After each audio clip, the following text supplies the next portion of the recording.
Para el Observatorio Nacional Ciudadano, México carece de una política pública en materia de desapariciones forzadas e involuntarias. Así lo dio a conocer el director del organismo, Francisco Rivas, quien consideró que implementar la ley en materia y el Sistema Nacional de Búsqueda de Personas debe ser un asunto prioritario para las autoridades.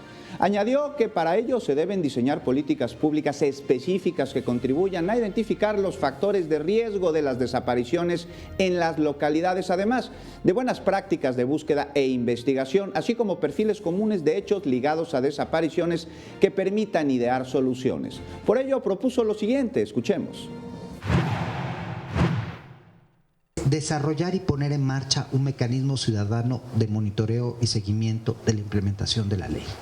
Queremos que las organizaciones, que los colectivos, que la sociedad civil estemos ahí para dar seguimiento y saber qué está sucediendo con relación a la implementación de la ley.